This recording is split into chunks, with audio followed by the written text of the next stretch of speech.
song about who she was because I needed to hear her story.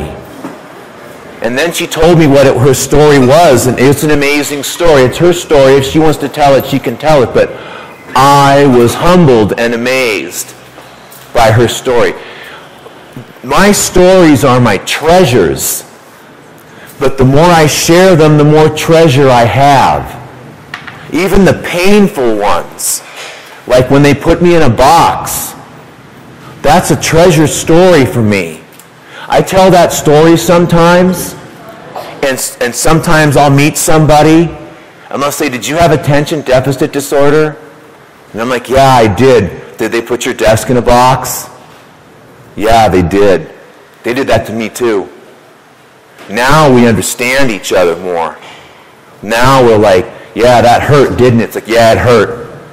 But if I don't tell that story, all that pain stays inside. You know, it took a long time. Like, I used to work at a grocery store when I was younger, and one of the things they had were box boys. We would put all people's groceries in a bag. And so I'd be I need a box boy over here. Oh, box boy. It took a long time for that not to hurt. But because I wasn't telling anybody that story, I just kept it all inside. And I know it's really hard to talk about your stories sometimes. And I know that culture is one of those reasons, especially if you're a woman, especially if you're from a small town. You're just expected to be quiet. And that's not good. It's so hard.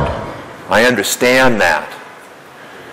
I live in the smallest state in America. It's a little tiny state. You could practically kick a football across it. It's called Delaware. Now, I came from a huge state. I came from California. California is almost the size of a country. And the economy of California is bigger than most countries. When I told my family, I'm going to go move to Delaware, they're like, "Delaware?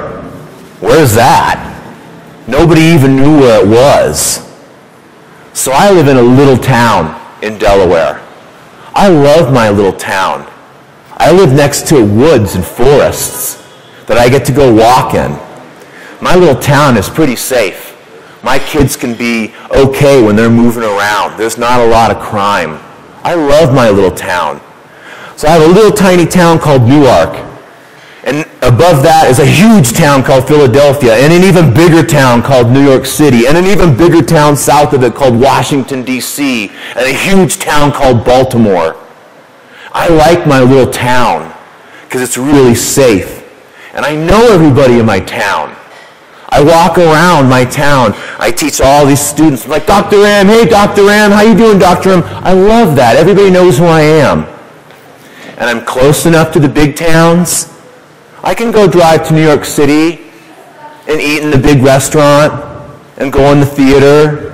And then I get to go back home to my little town where it's safer, where people know who I am. I'm not ashamed of I'm not ashamed of my little town. I don't want you to be ashamed of your little town. I told you I'm probably going to cry before I get done with this. I'm not ashamed of that. The tears can fall. They're my tears.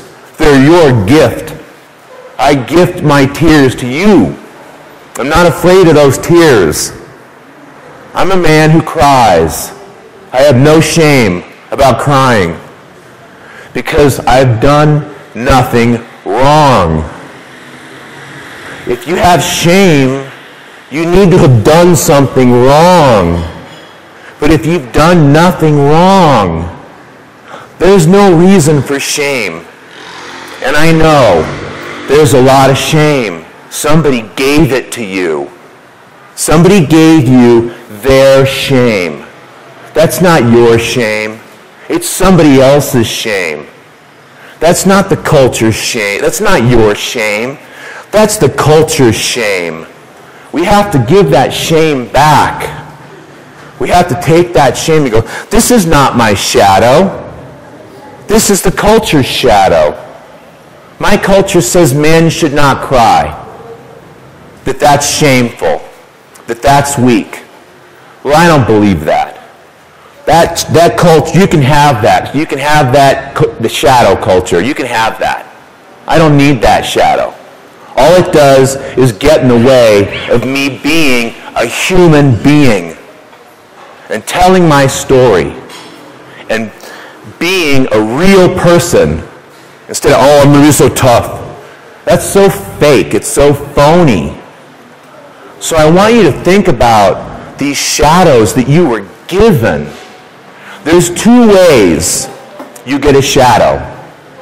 One is you have a personality. You have strengths and you have shadows. You're a very strong and organized person, but sometimes you're too strong. You're too strong on people.